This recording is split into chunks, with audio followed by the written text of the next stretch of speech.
It's 7 o'clock.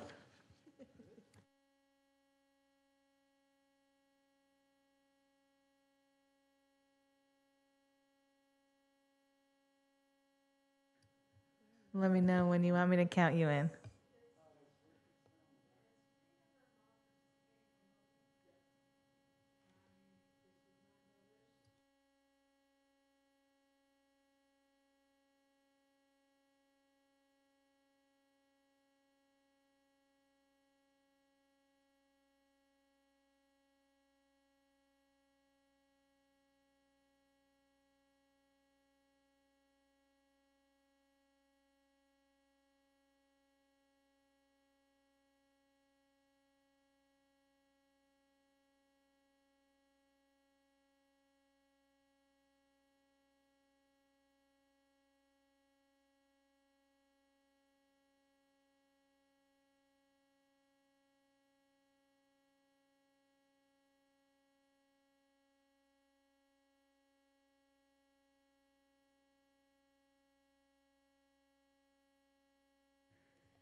All right, perfect.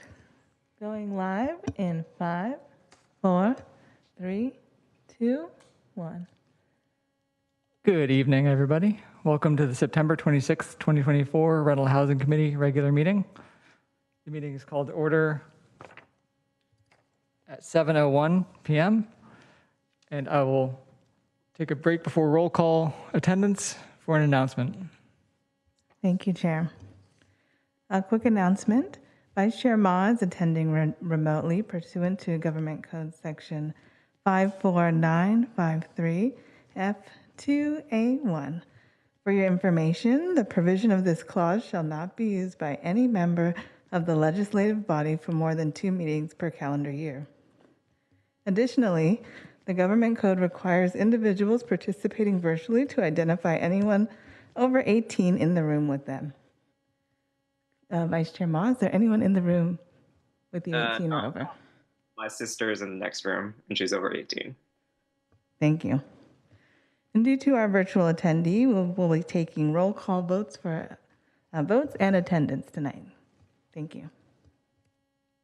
All right, so would you please take roll call for the attendance? We will begin with Committee Member Balch. Here. Committee Member Rosas. Present. Committee Member Keating. Here. Committee Member Cox. Here. Vice Chair Ma. Present. Chair Brown. That's me. Thank you.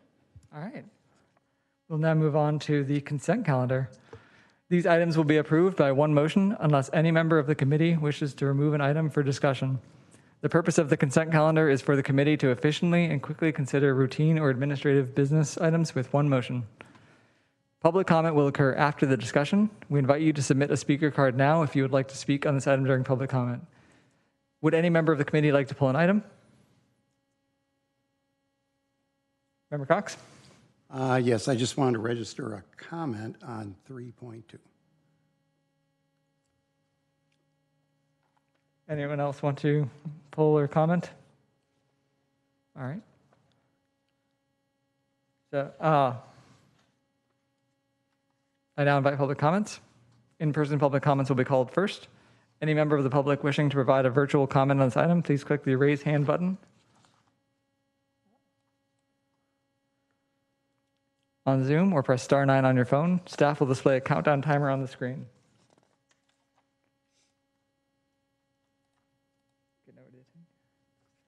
So seeing no comments, we can move on to committee comment. All right. I just wanted to thank staff for answering the questions that I had on this. It helped me understand the details of the budget very well and the reason for the shrinking balance that we have, because I didn't understand what our target was, and you explained it very well. Thank you. Excellent. Yeah. Thank you, staff. Would anyone like to make the motion?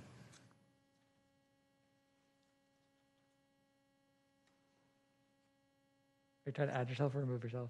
If you could just state a motion through the microphone. Yes. Motion to approve the consent calendar should include reading the title of the agenda items 3.1 and 3.2. Go for it. I move that we accept the two items on the consent calendar. Item 3.1, the minutes for the August 22, 2024 IHC meeting, and 3.2, Community Stabilization and Fair Rent Act and Mobile Home Rent Stabilization Ordinance Fund results for fiscal year ending June 30th, 2024. I second. Motion made by Member Cox, seconded by Member Keating. Can you please take a roll call vote? Thank you. We'll begin with Committee Member Rosas, Aye. Committee Member Keating, Aye. Committee Member Cox, Yes? Vice Chair Ma, Aye. and Chair Brown.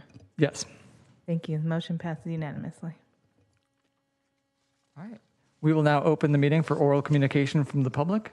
This portion of the meeting is reserved for persons wishing to address the committee on any matter not on the agenda. Speakers are allowed to speak on any topic for up to 3 minutes during this section. State law prohibits the committee from acting on non-agenda items. Would any member of the public like to provide comment on non-agenda items? If you'd like to speak on this item in person, please submit a speaker card to city staff now. In-person public comments will be called to speak first. Any member of the public wishing to provide a virtual comment on this item, please click the raise hand button in Zoom or press *9 on your phone. Staff will display a countdown timer on screen. And seeing no comments, we can move on to new business. Starting with agenda item 5.1, proposed amendments to Chapter 13, utility charges of the Community Stabilization and Fair Rent Act regulations. Public comment will occur after the presentation item and committee questions. We invite you to submit a speaker card now if you know you'd like to speak on this item during public comment. We will begin with a presentation from staff. Yes, good evening. So the item before you is to review and adopt amendments to Chapter 13, which is the utility charges chapter, clarifying certain aspects of the one-time utility adjustment petition process. Next slide. So just by way of background, on January 31st, 2023, August 21st, 2023, and October 16th, 2023, the RHC held study sessions on the treatment of utilities in the CSFRA and the impacts of using ratio utility billing systems, or RUBS. On December 18th of 2023, the RHC adopted CSFRA Regulation Chapter 13, which clarifies that utility charges, including those charges that are shared or master metered, are rent under the CSFRA, and providing for a one-time utility adjustment petition process. Next slide. So on May 23rd, 2024, the RHC adopted some amendments to Chapter 13. And at that time, staff also indicated to the RHC that staff would continue to monitor the process and identify improvements in the regulations to increase the ease of the use of the petition process. So staff has received input from landlords and are proposing some additional changes to Chapter 13, primarily to ensure greater clarity and efficiency. Then we also, as part of the review of the regulations, as legal counsel, we also highlighted a couple places where the regulations could benefit from additional changes. Next slide. So, excuse me. There are a series of changes in the regulations. First is we have added a definition of current rent. The real purpose of this is to distinguish the rent exclusive of the utility charges that tenants that may be subject to RUBS are currently paying. And so it makes it useful as we work our way through the regulations and talk about adjustments to rent, because it becomes a little confusing without a separate defined term. Next slide. So we also have added changes about the type of documents that are necessary for landlords to submit to demonstrate that the property is exempt from the one-time utility adjustment petition process. So all landlords should be filing a one-time utility adjustment petition, but some properties will not be subject to any adjustments in rent because the properties either are sub-metered or the tenants pay the utilities directly to the utility company. And then there are also tenants within properties that have commenced their tenancy after March 1st of 2024, which is the date after which property owners are not allowed to use RUBS. So their leases should be clear that they are not subject to RUBS and utilities are included within the rent. So we added some changes to section A1B and B4E to clarify those issues. Next slide. So then we added some additional changes that, these I just went over. So that is exactly, the language was on the screen, and now these are the explanation of the changes. So we can go to the next slide. We also made changes throughout the regulations to change in certain places the word filing or file to submit. The regulations have distinct definitions for what submitting versus filing means, and we needed to clarify that a submission does not mean that the utility adjustment petition has been accepted. It's only filed once it is deemed complete by staff. So the language in section B3 has been clarified to that effect. Next slide. We also, in section B4A, are proposing to remove some information that was originally required in the regulations for the petition, and that is the date and amount of the most recent rent increase and the current base rent for the covered unit. In reviewing the process, staff has determined that this information is not necessary for a complete petition or for staff to determine whether the information in the petition merits an adjustment. Next slide. Then we added additional information just to make it explicit as to what happens once a petition is deemed complete and what happens if it's not deemed complete.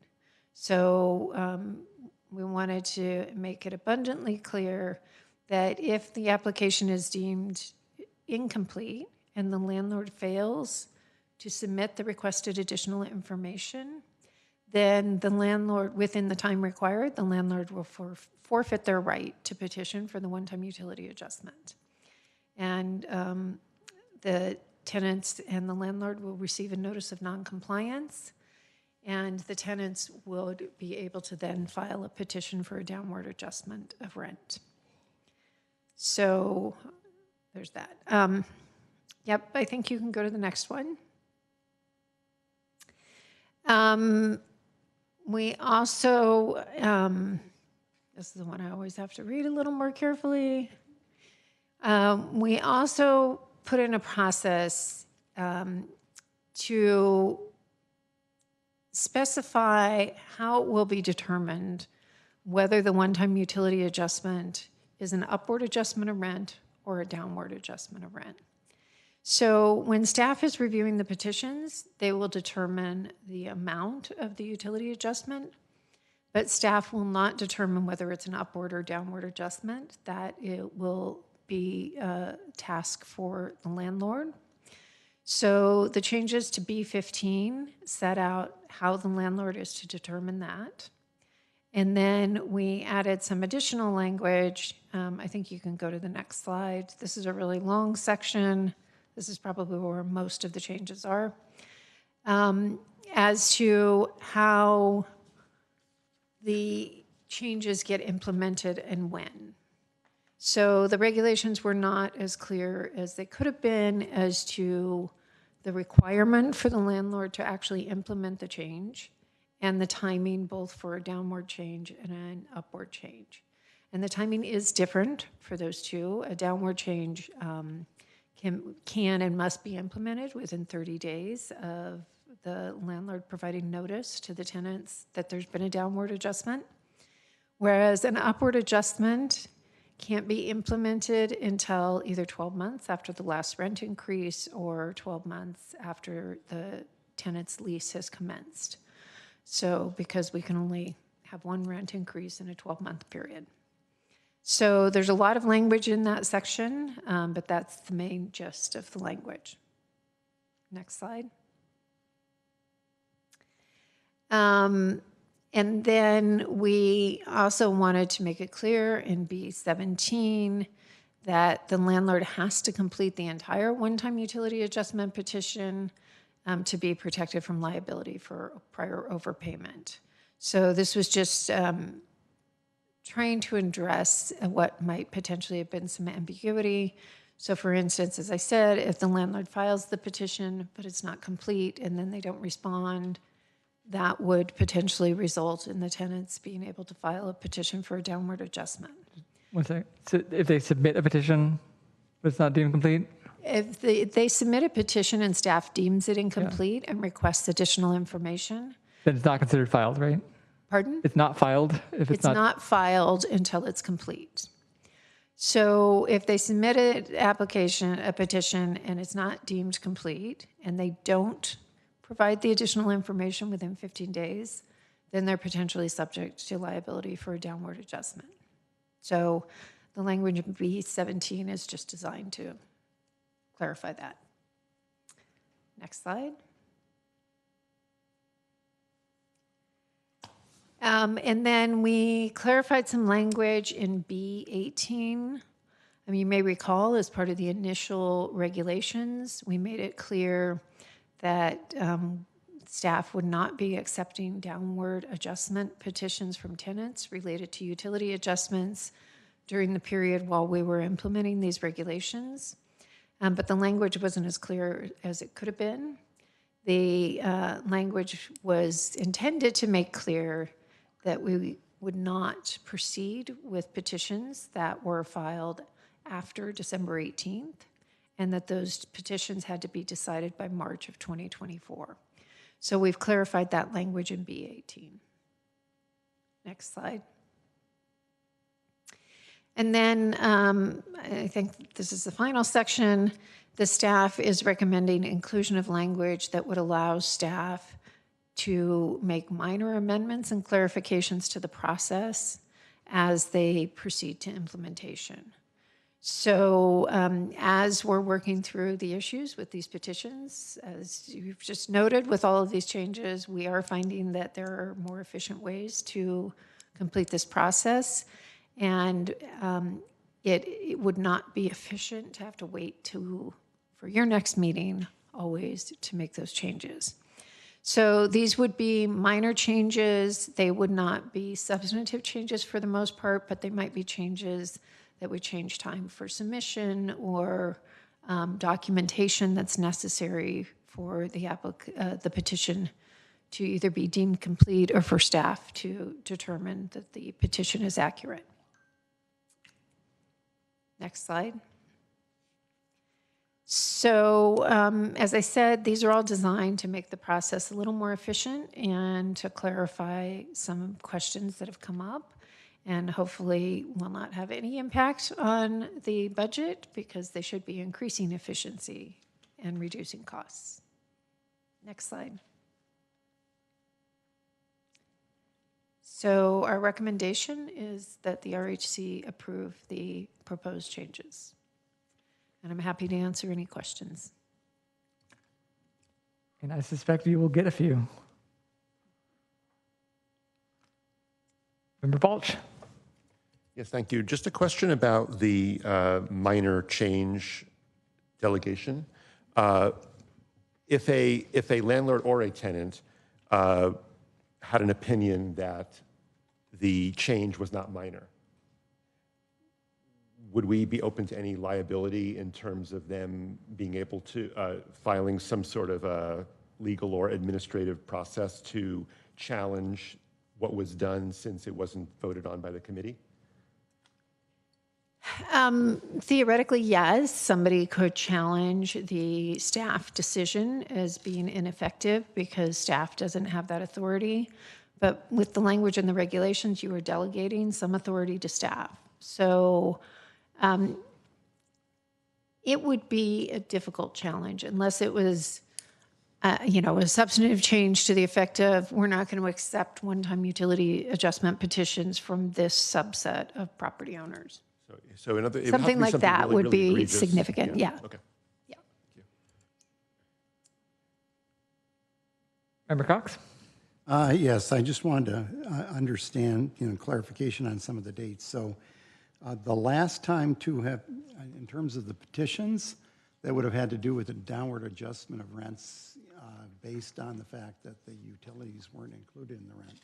So the last time to accept one of those was 18th of December, 2023. Is that right? December 18th, 2023. Okay, and then, the idea is that, and then they would have had to have been heard by March of 2024? That's correct. So does that mean that there aren't any more in the pipeline yet? Or? I think Patricia can answer that, but I believe that is correct. There are no utility adjustment petitions unless the tenant can file a petition with multiple issues. Mm-hmm. And the petition would be accepted as to all of the issues except the utility. Okay. Is that correct, Patricia? That's correct, unless there's an additional reason why the utility could be included as an unlawful rent issue. For instance, if a new tenant moved in on or after March 1st, and they were being charged through RUBS, the tenant could petition against that, since that is not allowed. There are other reasons why utilities might be petitioned against, but for the specific purposes related to the one-time utility adjustment, that is correct. And we currently have one petition with an outstanding decision that has a RUBS claim. It was filed before December, and there were some administrative challenges and issues within the petition process. So it will be decided and completed shortly. Okay, thank you. Member Keating? Thank you. So I know that the landlord is filling out a extensive Excel with many calculations, and presumably a row for every unit in that property. And I'm just wondering, does the Excel calculate whether it's an upward or downward petition? Patricia, I think you can answer that, but I believe the answer is no. So the workbook that will be submitted during the beginning portion of the process does not do that calculation. However, staff will be providing a template workbook for property owners to utilize at the end of the process, where they can input that information themselves, and it will do the comparative math for them. Okay. And then have some petitions been submitted already? We have received 2 petitions so far. Okay. And this is a question of curiosity, and you may not know yet, but I'm just wondering, I'm expecting that at a property, either all of the units will be an upward adjustment, or all of the units will be a downward adjustment. But I'm just curious if that's not a good assumption, or if you know any examples yet. We can provide updates to that question once we've received more information and more petitions and have gone through the process fully. At this time, we don't have any petitions that have gone through the process to know what that answer is. Okay. And one last question. So if I'm a tenant and a landlord just ignores this whole process, doesn't submit a utility adjustment petition, then after, I'm wondering when the tenant can file a petition, and would it be the day after the period had ended, or do we know?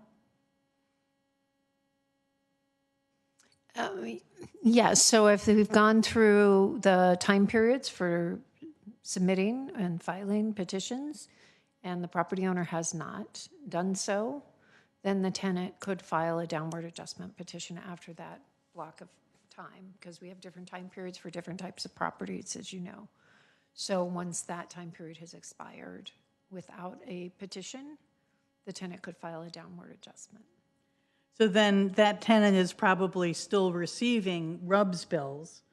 And so filing the petition would pretty much be saying, as a tenant, I believe I no longer need to pay the RUBS bills, and that my new rent is what I used to call my rent. Yes, but we'll see how those petitions play out when we get them.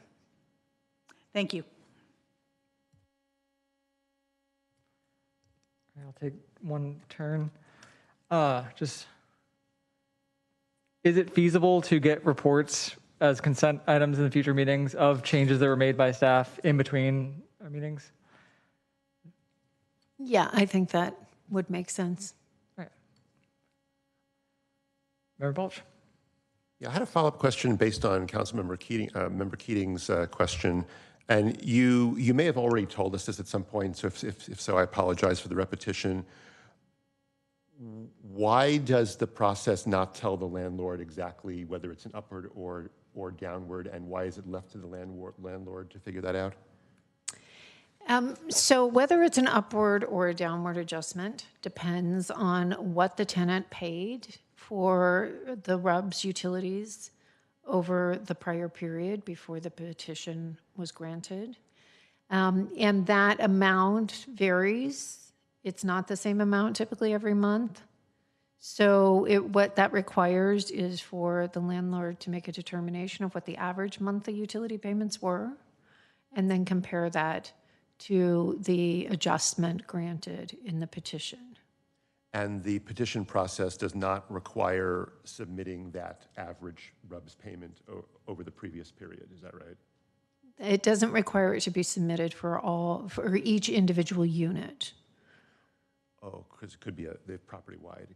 Right, because the way that the one-time utility adjustment petition determines the appropriate adjustment is to take the average utility bills for the entire property divided by the number of rooms in the entire property. Minus the So common it doesn't look at each Yeah.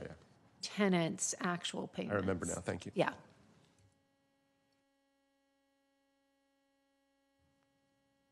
Any more questions from the committee?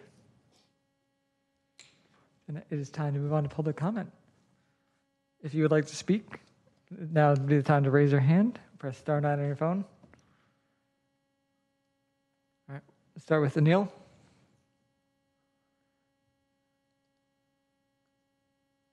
Welcome, Anil. Hi, thanks for taking my call. I had a quick question, and if you want to answer this when I get off, that's fine.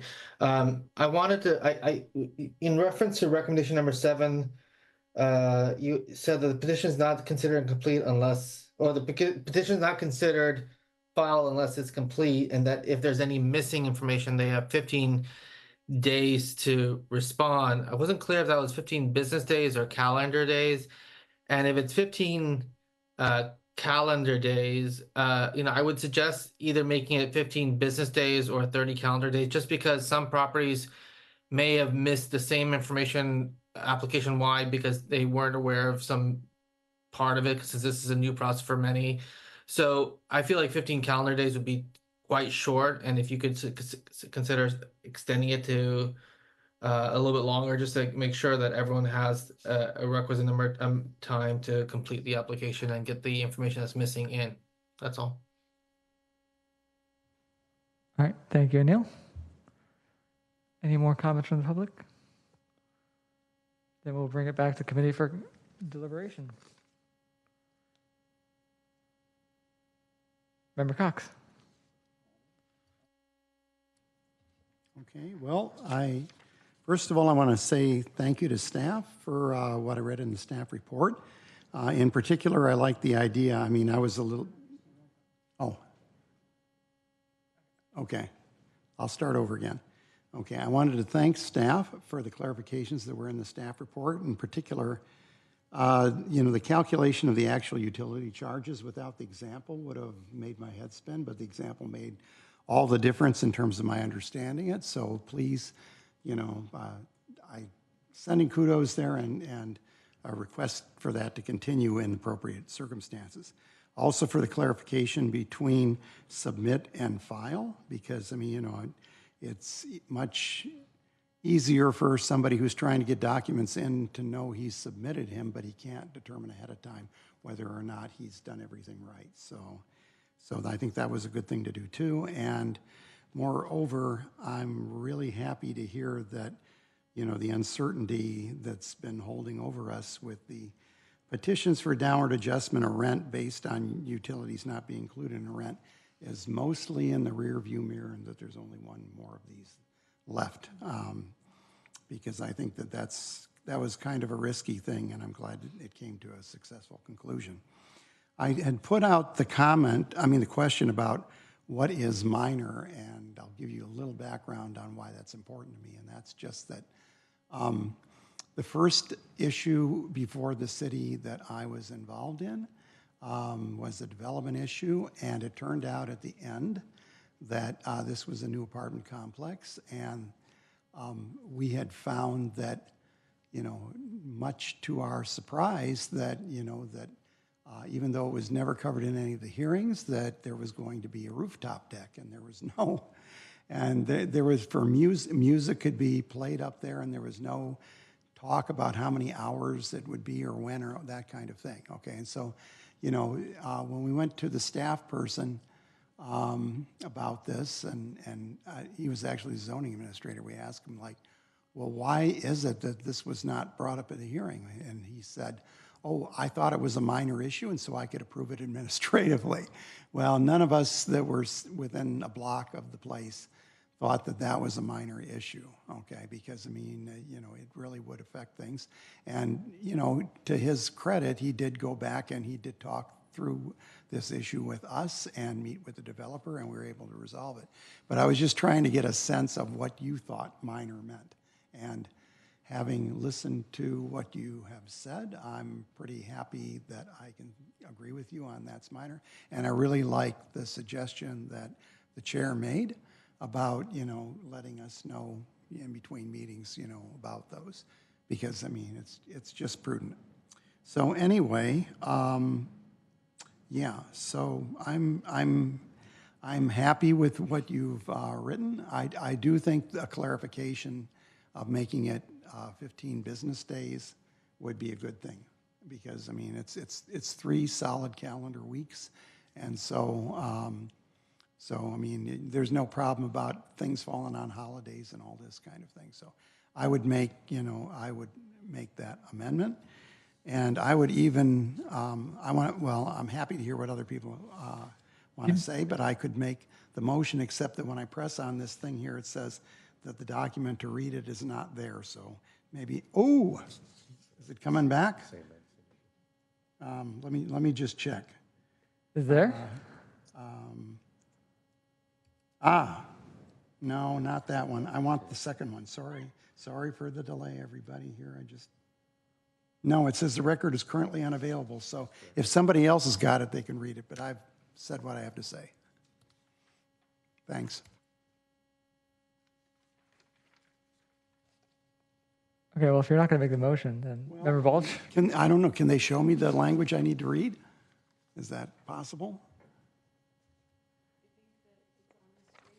Oh, okay. You can make a motion to adopt the amendments to the Okay, CSFR regulation. Okay. And if you want to make that change to the 15 calendar Business days days. versus business days, I don't know if staff has any concerns about that, but that needs to be part of the motion. Staff? Going once. Are there any concerns?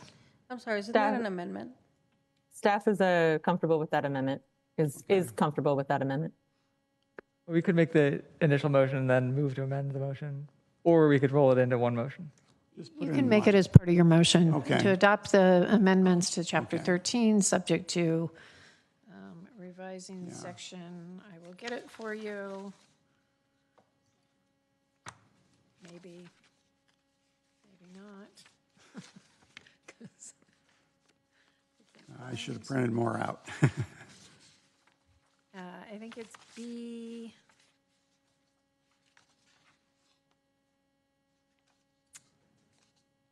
Yeah, so it's a section B6. B6, okay, got it. All right, can you put it back on what I should be reading here? Slide 28. All right. Do you have the slides? Okay, it's in the slides here. Okay, so I make a motion to adopt the amendments to the CSFRA regulations, chapter 13, utility charges, clarifying certain aspects of the one-time utility adjustment petition process with an amendment that section B6 should read 15 business days, yes. All right, motion made. Do we have a second? Member Keating? I second. So motion made by Member Cox, seconded by Member Keating, and then we can continue to deliberate. Member Balch? Yes, I was just going to advocate for the 15 business days, so we're good. Thank you. Member Keating? Ditto to, I was going to advocate for the 15 days, so no, I don't need to comment. I also agree with the 15 business days, and I like the clarifications, and I look forward to reading the change logs. Any more comments from the committee before we I take a think roll call Committee vote? Member Ma has his hand raised. Oh. Vice Chair? Point of clarification. So the amendment to the calendar days is both for B6 and B7, right? The incomplete petition and the notice of review. Is that incorrect or correct? Tricia, is it changing both of them work for you? I mean, they're related, right? If you change one, it might lead to an inconsistency with the Yes, other. yeah, that makes sense. You're right. Yeah, Yep. that makes sense. Yep. Just to clarify. All right, clarification on the amendment that refers to the 15 days in B6 and B7, that they are calendar days. That they are calendar days? No, business days, There you go. sorry. Business days. Oh, no. Business I days. think this item makes it Yeah, clear that I'm the not details trying to are very confuse important. things here, sorry. All right. There's no further comments from the committee? Vice Chair?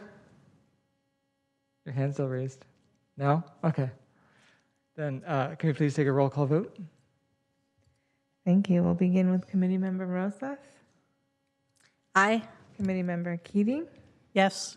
Committee Member Cox, Yes? Vice Chair Ma, Aye. Chair Brown. Yes. Thank you. Motion passes unanimously. Excellent. That was quick. That means we can move on to item 5.2, the annual update on the petition program. Public comment will occur after the presentation item and committee questions. We invite you to submit a speaker card now if you know you will like to speak on the item during public comment. We'll begin with presentation from staff. Thank you, Chair Brown, and good evening, committee members. Agenda item 5.2 is your annual update on the petition program. And the purpose of this is to provide the Rental Housing Committee with an annual informational update on the petition program, including a summary of the petitions processed through fiscal year 2023-24, as well as related administrative processes pursuant to the Community Stabilization and Fair Rent Act and the Mobile Home Rent Stabilization Ordinance. So just a little bit of background, which I'm sure you are all well versed in now, but we want to provide it this evening anyway. The Rent Stabilization Division implements the Community Stabilization and Fair Rent Act and the Mobile Home Rent Stabilization Ordinance. Both of these programs include a petition process for landlords and tenants to request upward adjustments of rent above the allowed annual rent increase, and for tenants to request downward adjustments of rent in response to potentially unlawful rent increases, issues of habitability and maintenance concerns, and tenant hardship. There are different types of petitions that can be filed, and the processes for these include a petition process and a hearing process, which require various steps and requirements for the petitioners and the respondents throughout the process. The analysis in this presentation provides further information on the petition program. This evening, we'll discuss a little bit about the petition and hearing processes themselves, data as requested by the Rental Housing Committee during previous meetings, including a historical summary of petitions filed with the city from November of 2017 to June of 2024, types of petitions and what we have received in general, and then a more detailed look at petitions filed in fiscal year 2023-2024. So a little bit more information for you. The volume and complexity of petitions filed with the program has increased significantly since 2019-20 fiscal year. The most recent fiscal year, we experienced a record number of petitions filed with the city at 79. Prior to the past 2 years, we used to receive approximately 16 petitions on average. And in the past few years, we've just had a significant increase.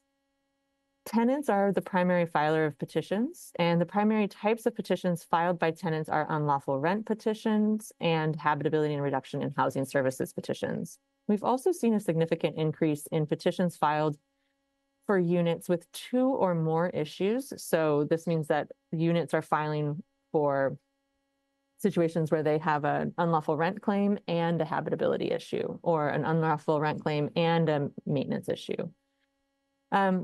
And we're also seeing an increase in petitions filed where petitioners and respondents require translation support.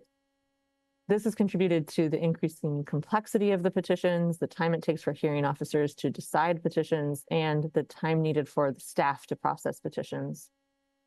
Based on the current high volume of petitions received so far in fiscal year 2024-25, and the implementation of the one-time utility petition process, staff anticipates a high workload related to the petition program. The Rent Stabilization Division began accepting petitions in November of 2017, and the first hearing overseen by a hearing officer occurred in January of 2018. This is why the data set starts in November of 2017, not at the beginning of the fiscal year of 2017-18. From November 2017 through June 30th, 2024, the Rent Stabilization Division processed 244 petitions. 223 petitions, 91%, were filed by tenants. 21 petitions, 9%, were filed by landlords. And during fiscal year 2023-24, we saw a 76% increase in petitions filed with the city compared to fiscal year 2022-23. And in fiscal year 2022-23, we saw an increase of 181% compared with fiscal year 2021-22 in filings.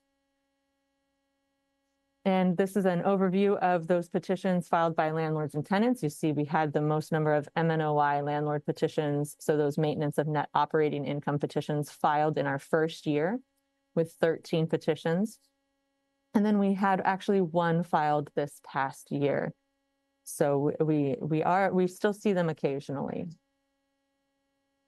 And a little bit of information on the status of the petitions. So of the 244 petitions filed with the division since November 2017, 37 petitions were still active as of June 30th, 2024. 10 petitions were in review, 26 petitions were in the hearing process, and 1 petition was in the appeal process. 22 petitions were withdrawn by the petitioner, and 4 petitions were not accepted by the division for a variety of reasons, including major code violations on the property, tenant hardship petitions that were filed in response to just the general annual adjustment of rent, which is not one of the reasons to be able to file a tenant hardship petition, things like that. 175 of the petitions completed the hearing and pre-hearing settlement conference, And of those 175 petitions that completed the process, 150 of them, 61%, received judgments in favor of the petitioner or were settled through a mutually determined agreement.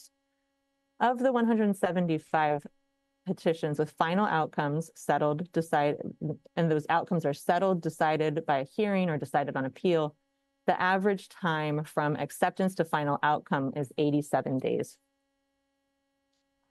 And this is another look at the information that I just shared with you. So now we're going into the types of petitions, and we're going to focus on landlord petitions. Landlords can file two types of petitions with the city to request an upward adjustment of rent: the maintenance of net operating income petition and the specified capital improvement petition. We've had 21 petitions, all of which were M&OI, maintenance of net operating income petitions, filed with the city. And the outcomes of those were that 15 petitions entered into the formal hearing process. As of June 30th, we still had one that was remaining active. And of the 14 finalized petitions, 12 of them, 86%, received judgments in favor of the petitioner or were settled through a mutually determined agreement with the tenant. And this is what that overview looks like of filings. Now for tenants, tenants can file downward adjustment of rent petitions for three reasons: unlawful rent, the failure to maintain habitable premises and or reduction in housing services, and undue tenant hardship. Tenants can also request an increase in rent through the new or additional housing services petitions. We've received 223 petitions that were tenant-initiated petitions, and for those, the outcomes are as follows. 197 petitions entered into the formal hearing process. 36 petitions remain active. And 132 petitions completed the hearing and our pre-hearing settlement conference process. And of the, please accept my typo here, of the 161 finalized petitions, 138 petitions received judgments in favor of the petitioner or were settled through a mutually determined agreement.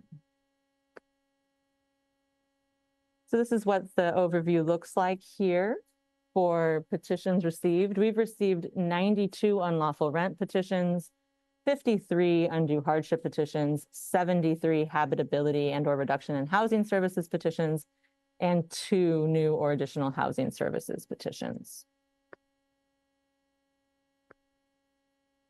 We also have 2 other types of petitions that can be filed with the division. One are exemption petitions, and in fiscal year of 2021-22, the RHC adopted regulations for landlords and tenants to be able to object to a property exemption determination. So what we're talking about here is that some properties are exempt from the CSFRA, or they can file exemption requests with the division to determine whether or not the property is actually exempt from the CSFRA. If the tenant or the landlord disagrees with the exemption, they can file a petition with the division. We've had 1 petition for this. We also have decision compliance petitions that are available to both landlords and tenants. And in fiscal year of 2022-2023, this was instituted to address allegations of noncompliance with petition decisions. And here's an overview of that. We've received 1 exemption petition in fiscal year 2021-22, and we've received 3 non-compliance with decision petitions. And briefly, just a little reminder here, wanted to make note of the one-time utility adjustment petitions. So as we just discussed, in 2023, the RHC discussed the issue of RUBS. And in December, you adopted regulations further clarifying utilities are part of rent for fully covered units, and also adopted a petition process to allow landlords to discontinue the use of RUBS and incorporate utility costs into total rent. All property owners of fully covered units are required to submit a one-time utility adjustment petition, and staff will provide further updates of this process at the committee's request throughout the fiscal year, but it is not included in this discussion this evening. So we're going to now dive a little bit more into petitions filed in fiscal year 2023-24. We saw, as mentioned before, a significant increase in tenant petitions during fiscal year 2023-24. And the petitions have increased in complexity. This has resulted in an increase in the time needed to process petitions. And to address this issue, during its October 16th, 2023 meeting, the RHC extended and amended the petition hearing timeframes for both the CSFRA and MHRSO. 79 petitions were filed in fiscal year 2023-24. This is a 68% increase in petition filings compared to fiscal year 2022-23. 78 of these petitions were filed by tenants, and one M&OI petition was filed by a property owner.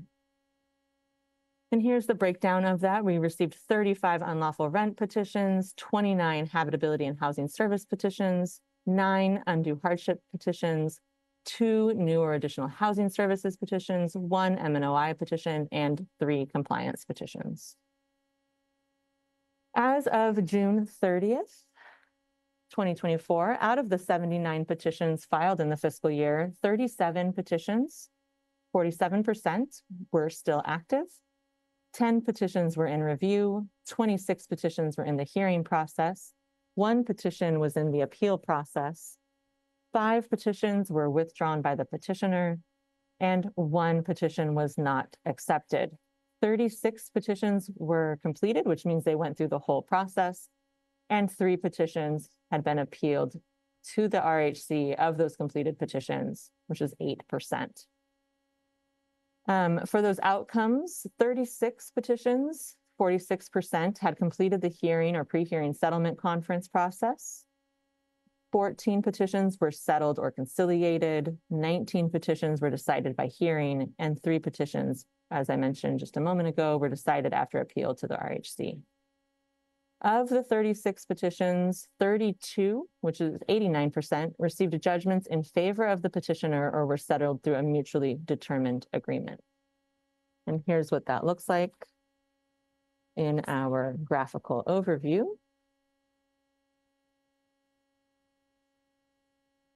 And now we're going to talk about trends in petition filings for the fiscal year. The first biggest trend was that we saw an increase in multi-issue petition filings. So just as with fiscal year 2022-23, petition filings with multiple issues for single units and or the filing of multiple petitions by single units also increased.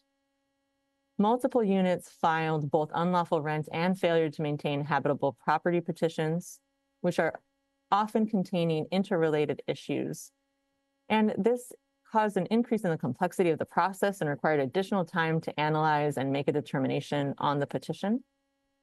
In previous years, petition filings focused on single issues where each type of petition had a separate form, and this caused petitioners with multiple issues to complete multiple forms. In response to the change in filings, staff created a single petition form to be used for different types of tenant petitions. Of the 79 petitions filed in fiscal year 2023-24, 40 petitions, 51%, had multiple issues. We also saw an increase in the need for translation and interpretation support. Petitions requiring translation and interpretation support had requests made in Spanish, Mandarin, and Russian. And of the 79 petitions filed in the fiscal year, 28 petitions, 35%, required non-English interpretation and translation support.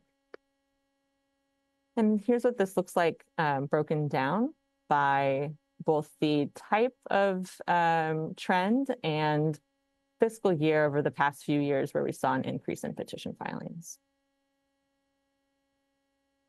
We also wanted to point out that there were trends related to changes in regulations and amendments and adoptions of regulations that correlated with an increase in petition filings.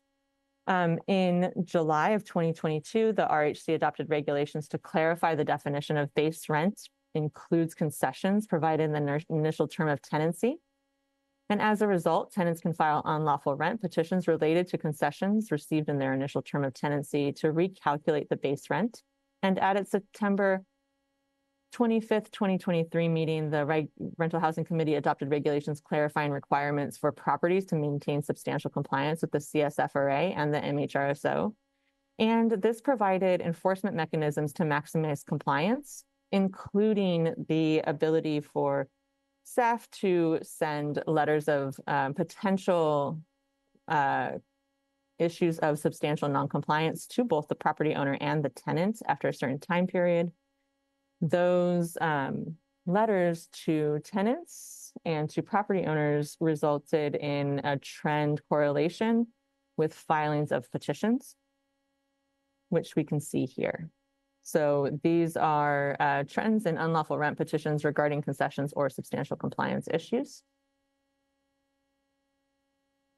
And that concludes the staff report this evening. We will continue to perform program modifications throughout fiscal year 2024-25 to best assist the community and effectively administer the program. This will include streamlining processes as much as possible, hiring additional hearing officers and facilitators, updating self-help resources for potential petitioners, and simplifying petition materials. This concludes staff's presentation for the evening, and I'm happy to take any questions. Sorry, Robert. Member Balch beat you to the button. Well, he did last time too. I'm going to go on. What's that game with you? Anyway, thank you so much for the report. I have a question and then a comment. So I noticed that in the landlord-initiated petitions, there appear to be 0 specified capital improvement petitions. I just wanted to refresh my memory to make sure I was understanding that category correctly. So I went to the Mountain View website under that area, and as I believe it, right, so new roof, substantial upgrade of the structure, plumbing, electrical, heating, HVAC, substantial external painting, water conservation. So fundamental keep alive for a property. So first of all, assuming that the number is 0, does the staff have any insights or have you heard any feedback from the community on why the number is 0 and not at least something? Thank you for the question, Committee Member Balch. The number is 0. From speaking with property owners, for the most part, what I've heard is that they are able to typically cover those associated costs through vacancy decontrol when the units turn over. Staff heavily supports the specified capital improvement petition opportunity for property owners, and when they do reach out with questions, or if there are properties that have contacted us, especially for M&OI petitions, we are always pointing people toward those petitions because they do prolong the life of the building. So that is the general reason why I've heard that property owners have not filed them, but we're always out here kind of rooting them on. Yeah, thank you. So I have a question or a comment. So on the same page, it talks about the amount of money that a landlord can recoup for these specified capital improvements. And depending on the number of units in the property, it's anywhere from 50% to 90%. So whether you're a business person or whether you're a salaried employee, people generally don't turn down income. If money is offered, people will generally collect the money that is offered to them. So if they're, to the extent that they're able to recoup it through other means, I would say that that is likely, highly likely, a leading indicator that the minimal capital improvements to sustain the property are being done. So the depreciation schedule for property of the type we're talking, things like, you know, the actual structure, is 27.5 years. Typical housing stock in Mountain View, 1960s, 1950s, we're talking 50, 55, 60-year-old properties, more than twice the depreciation schedule. In other words, more than twice the expected useful life of the property. Putting a new roof on is, tens of thousands of dollars, depending on the size of a property. Repiping to remove steel pipe, which corrodes, and putting in copper is thousands of dollars. All these things are really expensive. The fact that there's zero really is a danger signal for all of us in the community. If we want to see the survival of safe, available housing in Mountain View, sooner or later, these properties are going to need substantial investment, or they'll maybe burn down or collapse, and then there'll be another way that they exit the property. We've talked about seismic retrofitting at various points in the past. So I have no answer. I'm just saying that this, to me, being familiar with the economics of running a rental business and understanding the depreciation schedules and various forms of capital improvements, the fact that there is zero, I think, really merits a lot of serious consideration and concern, not only for the committee and staff, but for the community at large. So that's my comment. Thank you. Member Cox. Yeah, I'll go back to questions. The one thing that came to mind, and I kind of wish I'd thought of this, while I was reading the staff report at home, because it may be a question that may be hard for you to give me an answer to now, but I'm going to ask it anyway. See, what I'm wondering about is, if I look at the tenant petitions, the two biggest categories are unlawful rent, and the other one is habitability of the premises, okay? And so what I'm wondering is, whether there's a correlation between, saying, one tenant filing a petition in one property and then seeing other petitions coming forth from that same property. Because here, let me give you an example, like an unlawful rent. We saw a case with, on the incorrect calculation of how concessions should be dealt. And it kind of stands to reason that if a landlord made a mistake on one tenant with respect to this, he could have made a mistake on other ones too.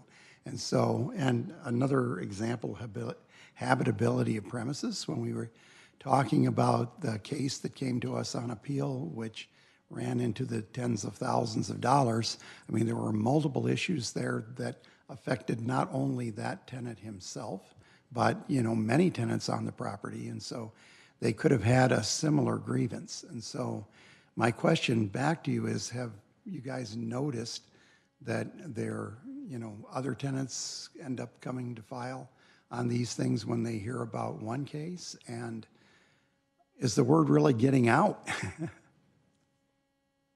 Anecdotally, yes, we do see some correlation. You can see that a little bit in the trends here. I can definitely go back and pull that data for you and give you hard numbers after this meeting. But it's surprisingly not, I would say, as common as you would think. So I'm more than happy to pull that data for you, though. Okay. I didn't expect you to have it on your fingertips, but I would be very interested if you could follow up on that. Thank you.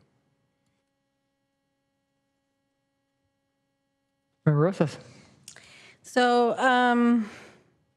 I guess I have two comments. One, I'm really happy to see the progression of... Do you have questions? You do? Do you have questions? No, I don't have questions. Can you phrase your comments in the form of a question? Sure. Your life is But I see that. But I guess... Or you could save the question until after public comment, or comments until after public comment. I can wait till comments. Okay. I do have a question for staff related to Member Balch's question. Question? His open query about the reason that we have no capital improvement petitions. If a tenant were to file a habitability petition or other thing related to a lack of upkeep for a property, could a response to that be a capital improvement petition when a landlord is challenged on their lack of maintenance to be able to maintain the property?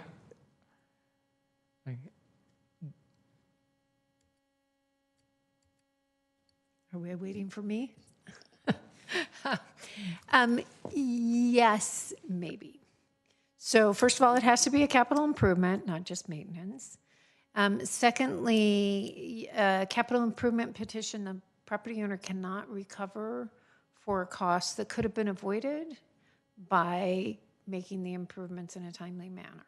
So if they've allowed the building to deteriorate as opposed to regularly making capital improvements, they may not be able to recover the full cost. Okay, thank you. Any other questions from the committee? And we can open this up to public comment. If you would like to speak, please raise your hand or press *9. Seeing no public comment, we can go to committee comments. Member Rosas. So first, I guess I want to thank the staff because I do see in the reports here that we are definitely covering the community, as I see that there's multiple language requests when there's petitions being filed. So I want to think that that's a success of the committee because it's covering a lot of the community members. Second thing, so my question in regards to why landlords may not have not asked for petitions, or it doesn't seem like there's been a huge issue. Isn't that what rent is for? My understanding is that the rent is for they can go ahead and fix the properties. Obviously, take a profit because that's the CSFRA and the MHRSO allows for that. So those are my two comments.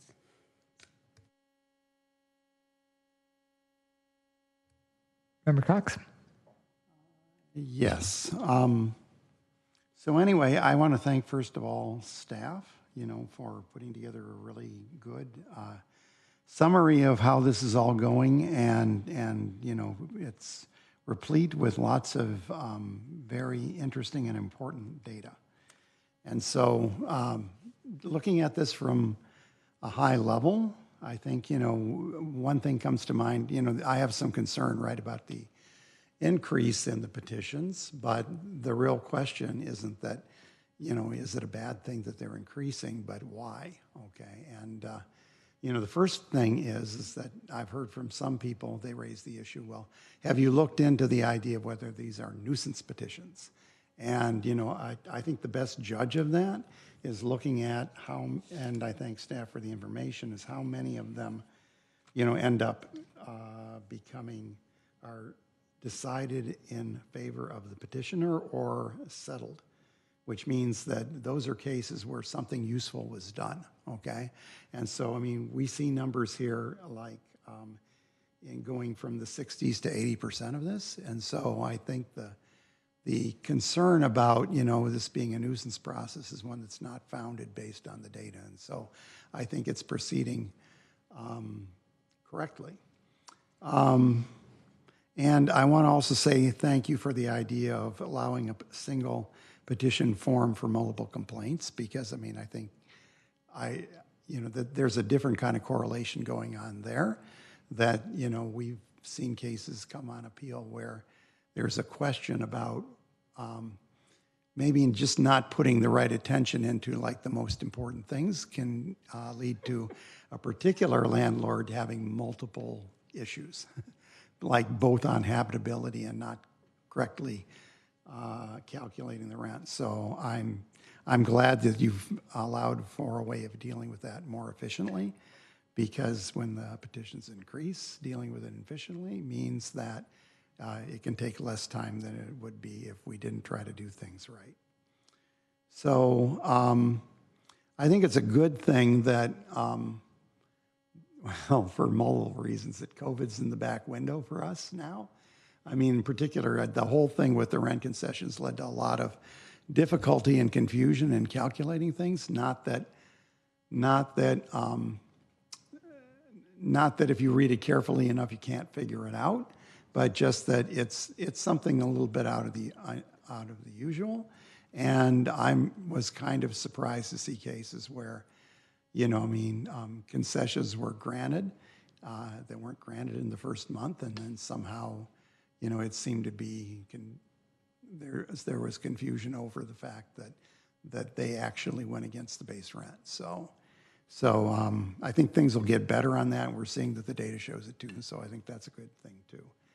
But really, I think the main concern I have is that I feel that it may be that not every landlord is giving enough attention to the idea of whether he's meeting the criteria that are required by the CSFRA and kind of like only responding when a petition comes up. And, I would like to see, I don't know what can help that. I mean, I think you guys are doing a lot of work on education, and anybody who wants to come can find out everything they need to know, as far as I can tell. But I think that until there's a convergence between what is expected under the law and what landlords do, we may not see this level off until that happens. So I'm making a plea. Anyway, those are my comments. Member Balch. Thank you very much. First of all, yes, thank you to staff for excellent report, and apologies for a comment that was out of order. So anyway, always forgetting the rules, sorry. It's a good comment. Well, yeah, anyway. First of all, you were kind. First of all, Committee Member Brown, you actually made a really good question that I wanted to actually comment on. So regardless of what the CSFRA allows, if a landlord has to make something that the tax code considers a capital improvement, they're probably going to make it as small as possible to get past the habitability issue, and how they deal with that in their own taxes is totally up to them and their accountant. Has nothing to do with CSFRA, so probably does not going to merit a specified capital improvement petition. It's kind of, not to that level. Member Rosas, I really encourage, just so everyone knows, everyone on the committee, there's a really important difference to learn about between operating expenses and capital expenses. And there is voluminous information available. I think it's really helpful for everyone to be aware of what that is. I'm not making any moral or ethical statements or lessons about that. I'm just trying to state the facts of what the accounting rules are, and therefore the incentives and disincentives that anyone has when they're dealing with money. So we can leave the ethics. I'm not making an ethics commentary, but I do believe that there is a warning light flashing, and the community and the city council probably needs to take a look at that. All right. Thank you. No? Yeah? Member Keating? So as far as, it's kind of, I hesitate to speak because I have mixed feelings about encouraging petitions. And I have mixed feelings about encouraging tenant petitions, and I have mixed feelings about encouraging landlord petitions. And so that said, if we're going to educate, then, and we choose to educate, I feel like one of our main ways of educating is to invite people to a workshop. And I feel like that's a fairly high barrier, or that many people may feel that I probably won't learn anything, or I'm too busy, or it'll be awkward, or whatever. And a different, lower barrier way to educate is examples, because then you can just scan the example. And I'm sure that some of our mailings out already give that.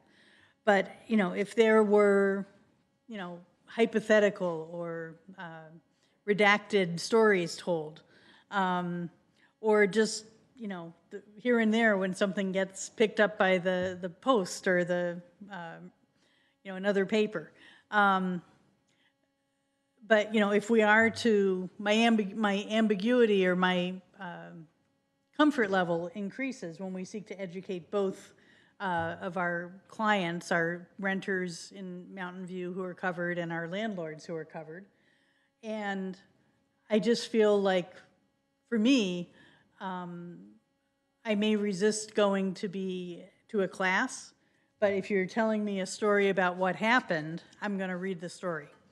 So to me, that would be a way to promote education on both sides. Thank you. Thank you. Want a second round? Go for it. I just wanted to follow up on that, and I think that's an excellent point that Committee Member Keating brought up. When at the company that I'm going to retire from in 2 days, yes, mixed feelings about that, but whatever. It's my reality now. Anyway, I mean, each year we were required to take ethics training, and I mean. They would go through the various laws applicable to our jobs and what we needed to do, but they always peppered them through with examples of what happened to people when somebody didn't follow those. And I mean, I've always found those examples to be, I mean, I'm an ethical person by nature, but I found them, highly motivating, that, I mean, person, who would thought a programmer would be thrown in jail, right, for something? But it can happen, right? And they gave specific instances. And when I think about like the article that was in the Post about the landlord who had to pay another $30,000, okay, because of, uninhabitable conditions and such, I think using those examples can say, I mean, if I were a landlord, if I read that, I would be thinking like, oh my Lord, I'd better not let that happen to me. So, I mean, yep. So, I mean, I'm echoing what Committee Member Keating is saying. I think that's a good way to educate people. And, you don't have to necessarily do it in a class. I mean, you can send out just like a newsletter, right? Put them in the newsletter and say like you won't want this to happen to you, right? So. I'll go first. Thank you. And actually, in response to your question earlier, and your reticence to encourage a lot of petitions, because I do think that at some point it is going to be a lot for staff, the hearing officers, and everything to go through. But I do wonder if we address earlier the issues at properties that have a problem in their rent calculations or habitability, that could head things off before it builds up, because if someone is paying an unlawful rent and their neighbor is too, and one files a petition, the other one waits to file a petition, then those losses would just accrue. So it could be worth considering noticing neighbors of tenants of their rights in those situations so that we can resolve those issues, and just giving the landlord the opportunity to cure earlier rather than later in situations like that. But that would be potentially an increase in volume for the program. Just a little bit of background information here from staff. One thing that we do when we see inquiries, or even through the registry, if we see things that may potentially be unlawful rent increases or an error was made, we do contact those properties and provide educational opportunities, and as well as give them information on how to become in compliance with the law. And we have had quite a few properties that have responded by, adjusting the rent appropriately and re-noticing and providing refunds to avoid the petition process that has happened. Additionally, one of the main reasons, and we mentioned this in the staff report, for the increase in petition filings, we believe anecdotally has to do with the knowledge of the program, of the division, and the trust that was built during the COVID-19 rent relief response that was really spearheaded by our division. And the building of those relationships has led to people feeling comfortable with filing petitions. So it was really a lot of that footwork that we did in 2020, 2021, 2022 that we believe has led to the increase in these filings. And from a terms of a nuisance filings, we haven't had very many, if at all, petitions filed that, you know, would be considered a nuisance filing. Generally, this is the mechanism. It's a complaint-based system. So generally, when tenants are filing petitions, or for that matter, property owners are filing petitions, it's because they, you know, really are in need of assistance through the protections available under the CSFRA, and that is generally what we see. Thank you. Member Rosas. So I just want to finalize with thank you, member. I definitely will consider what you said. I also want to invite you to talk to a lot of the community members here in Mountain View, because I think you would be surprised on what is being said in terms of, you know, what we're doing here and how we're working and all the good that we have done. Because prior to this CSFRA, we were losing community members left and right. And now we are getting a more diverse and keeping our families here. Back before then, we had a lot of kids at city council meetings coming in here and crying because they were losing and uprooting their lives, leaving their friends here. And now I think we're in a better place than we were back then. So, yeah, that was just finalizing that. And I do want to thank staff one more time because they have definitely done a very, very good job with this report. I'm very, very happy. I've been here for a while, and I'm seeing really, really good things. Thank you. All right, thank you. I would also like to reiterate thanks to staff for not having any pie charts. Bar charts, strictly better. With no more comments, I think we can move on to committee staff announcements and updates. So hand it to staff for presentations. Thank you.